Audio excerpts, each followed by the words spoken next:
क्या कश्मीर के पहलगाम में हुए दर्दनाक आतंकी हमले के बाद भारत और पाकिस्तान में हो सकता है युद्ध? अगर ये महायुद्ध हुआ तो कौन जीतेगा? 2025 में भारतीय सेना और पाकिस्तानी सेना में कौन सी सेना सबसे ज्यादा ताकतवर है? पाकिस्तान जिस परमाणु हमले की धमकी दे रहा है, क्या उससे भारत परेशानी में पड़ सकता है? और इस महायुद्ध में कौन से देश भारत के साथ होंगे?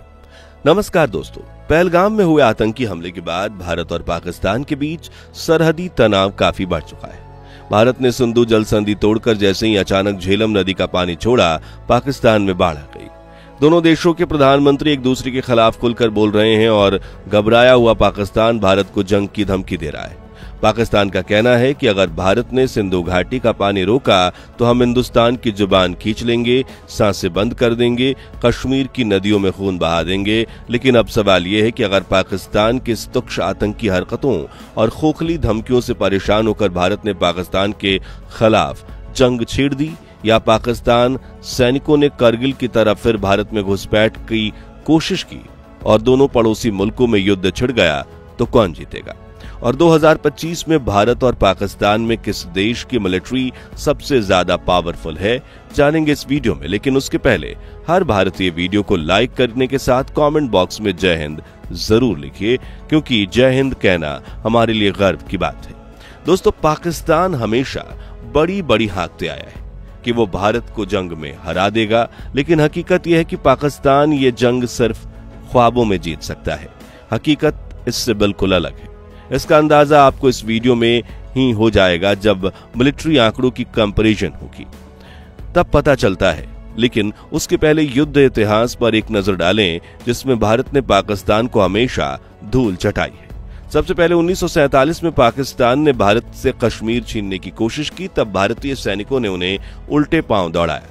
साल 1965 में पाकिस्तान ने फिर भारत के खिलाफ युद्ध छेड़ा, तब के प्रधानमंत्री लाल बहादुर शास्त्री की आगेवानी में भारतीय सेना ने पाकिस्तान के खिलाफ सरप्राइज अटैक छेड़ दिया और लड़ते लड़ते वो कब लाहौर पहुंच गए उन्हें पता नहीं चला।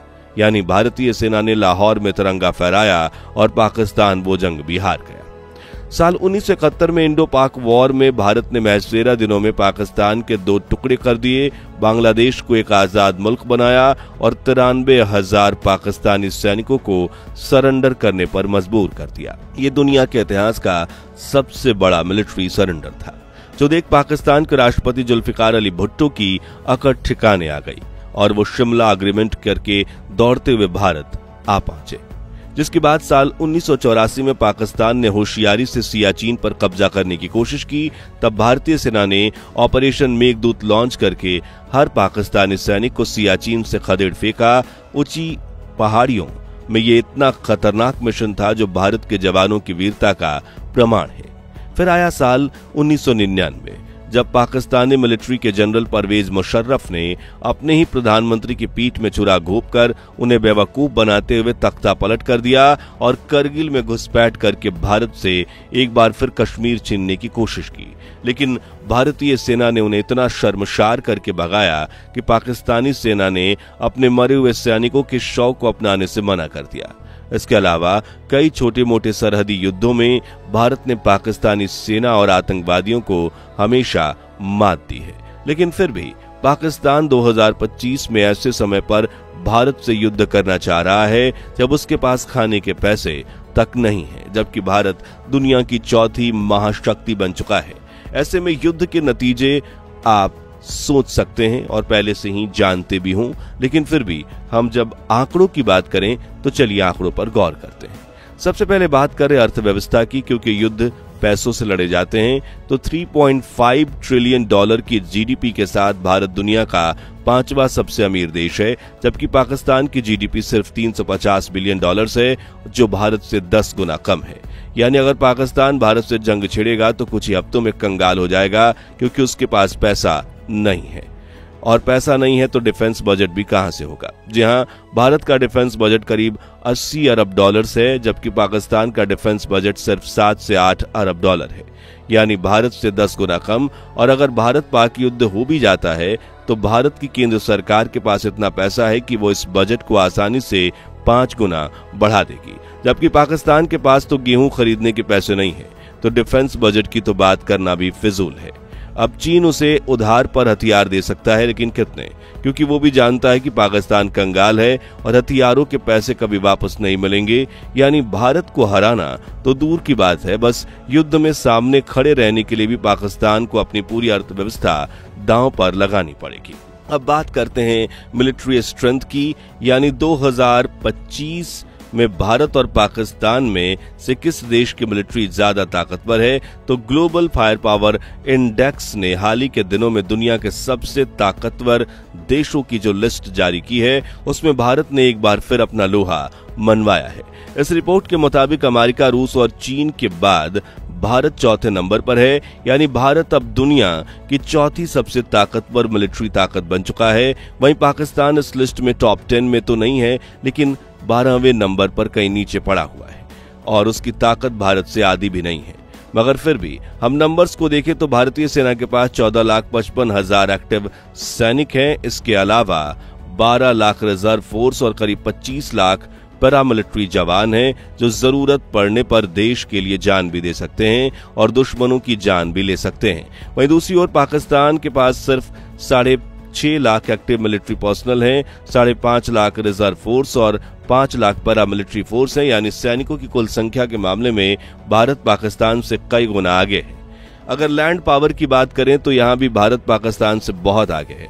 भारत के पास कुल 4200 टैंक्स हैं, जिनमें से कई आधुनिक तकनीक से लैस हैं, जबकि पाकिस्तान के पास सिर्फ 2600 टैंक्स मौजूद हैं। भारत के पास 4100 आर्टिलरी है, जबकि पाकिस्तान के पास इससे काफी कम, केवल 3200 आर्टिलरी हैं। इसके अलावा ग्लोबल फायर पावर इंडेक्स के अनुसार भारत के पास 1,51,000 मिलिट्री व्हीकल्स हैं, जबकि पाकिस्तान के पास सिर्फ 17,500 मिलिट्री व्हीकल्स हैं। अब जरा सोचिए, युद्ध के मैदान में जब हर तरफ गोलियां बरस रही हों, तब लॉजिस्टिक और ग्राउंड सपोर्ट कितनी बड़ी भूमिका निभाते हैं और इस मोर्चे पर भारत पाकिस्तान को रौंद सकता है। दोस्तों, आधुनिक जमाने में युद्ध जमीन से ज्यादा आसमान में लड़ा जाता है।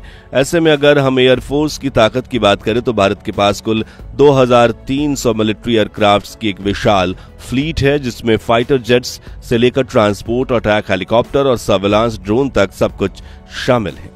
जबकि पाकिस्तान के पास एक ठीक ठाक एयरफोर्स है, जहां 1400 एयरक्राफ्ट मौजूद है, लेकिन संख्या से ज्यादा फर्क उनकी क्वालिटी और टेक्नोलॉजी पे पड़ता है।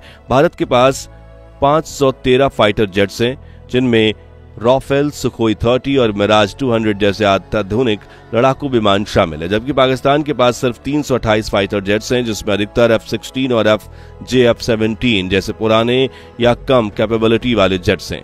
यानी अगर इन दोनों देशों के बीच महायुद्ध छिड़ता है तो बॉर्डर के पास फाइटर जेट्स की डॉग फाइटिंग तो जरूर होगी, जिसमें भारत एक क्लियर विनर साबित होगा। अब जरा समंदर की तरफ नजर डालें, यानी नेवी स्ट्रेंथ की बात करें तो भारत के पास कुल 293 नेवल एसेट्स हैं, जिनमें 2 एयरक्राफ्ट करियर, 13 डिस्ट्रॉयर्स, 18 सबमरीन्स और 135 पेट्रोल वेसल्स शामिल हैं। वहीं पाकिस्तान के पास 121 नेवल एसेट्स हैं और सबसे बड़ी बात यह है कि उसके पास एक भी एयरक्राफ्ट करियर या डिस्ट्रॉयर नहीं है। यानी समुद्र की ताकत के मामले में भी भारत पाकिस्तान को चारों खाने चित्त कर सकता है। अब यहाँ तो आंकड़े जाने बिना ही हम अंदाजे में ये कह सकते हैं कि भारतीय सेना के सामने पाकिस्तानी सेना का टिकना नामुमकिन है। लेकिन जब से पहलगाम हमले के बाद भारत पाकिस्तान के खिलाफ सख्त कदम उठा रहा है, तब से पाकिस्तान परमाणु हमले की धमकी दिए जा रहा है। ये वही पुराना पाकिस्तान है जो हर बार युद्ध के डर से अपनी हार मानकर न्यूक्लियर अटैक की घिसी पिटी धमकी देता है। लेकिन सवाल यह है कि क्या ये धमकी अब किसी काम की भी है? तो देखिए, पाकिस्तान के पास 170 न्यूक्लियर वारहेड्स हैं, जबकि भारत के पास 180 परमाणु हथियार हैं। यह आंकड़े लगभग बराबर हैं, लेकिन ताकत सिर्फ संख्या से नहीं, क्वालिटी, टेक्नोलॉजी और लॉन्चिंग कैपेबिलिटी से तय होती है। भारत के पास 5 अग्नि जैसी इंटरकॉन्टिनेंटल बैलिस्टिक मिसाइल्स हैं, जो 5500 किलोमीटर की दूर तक सटीक निशाना लगा सकते हैं। वहीं भारत के पास न्यूक्लियर ट्रायड यानी जमीन, समुद्र और हवा तीनों माध्यम से परमाणु हमला करने की क्षमता है, जो पाकिस्तान के पास नहीं है। जैसे कि भारत की न्यूक्लियर सबमरीन INS अरिहंत समंदर में रहकर बिना पता चले दुश्मन देश को खत्म कर सकती है। हालांकि भारत की नो फर्स्ट यूज नीति दुनिया में सराही जाती है, यानी भारत कभी पहले परमाणु हथियार का इस्तेमाल नहीं करेगा, लेकिन अगर दुश्मन ने पहले हमला किया तो फिर भारत भारत का जवाब इतना विनाशकारी होगा कि पाकिस्तान को नक्शे से मिटाने में कुछ मिनट ही लगेंगे। यानी पाकिस्तान भले ही गीदड़ भभकी देता रहा, लेकिन अगर उस तरफ से कोई भी न्यूक्लियर मिसाइल भारत की तरफ बढ़ी तो जवाब में भारत का प्रहार इतना प्रलंकारी होगा कि इतिहास में सिर्फ उसका नाम रह जाएगा, वो भी सिर्फ किताबों में।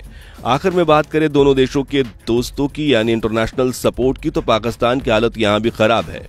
उसके सबसे करीबी दोस्त चीन, ईरान और तुर्की हैं। ईरान के हथियार की क्वालिटी कितनी खराब है ये किसी से छिपा नहीं है, और चीन से जो टैंक और मिसाइल पाकिस्तान ने ली है उनके बारे में खुद पाकिस्तान ने शिकायत की है कि वो अक्सर खराब रहते हैं। तुर्की सिर्फ बयानबाजी करता है, असल में मदद के वक्त पीछे हट जाता है। पाकिस्तान के दोस्त सिर्फ नाम के हैं, हकीकत में वो भी जानते हैं कि भारत से टकराना मतलब मुसीबत को न्योता देना है। वहीं अगर बात करें भारत के दोस्तों की, तो भारत के साथ खड़े हैं दुनिया के सबसे ताकतवर देश अमेरिका, फ्रांस, रूस, इजराइल, जापान और ऑस्ट्रेलिया, जिनमें से इजराइल और रशिया तो जरूरत पड़ने पर भारत के साथ युद्ध मैदान में उतरने से पीछे नहीं हटेंगे। यानी ये साफ है कि पाकिस्तान भारत को युद्ध में धमकी देकर अपने ही पैर पर कुल्हाड़ी मार रहा है। तो दोस्तों, अगर आपको भी भारतीय सेना पर गर्व है तो कमेंट बॉक्स में जय हिंद जय जवान जरूर लिखिए। ये वीडियो पसंद आया हो तो इसे इतना लाइक और शेयर कीजिए कि यह खबर हर भारतीय तक पहुंचे, और फैक्ट पर बेस्ड ऐसे ही सच्चे वीडियोस के लिए हमारे चैनल को सब्सक्राइब करके पास वाली घंटी जरूर बजा दीजिए। जय हिंद, वंदे मातरम।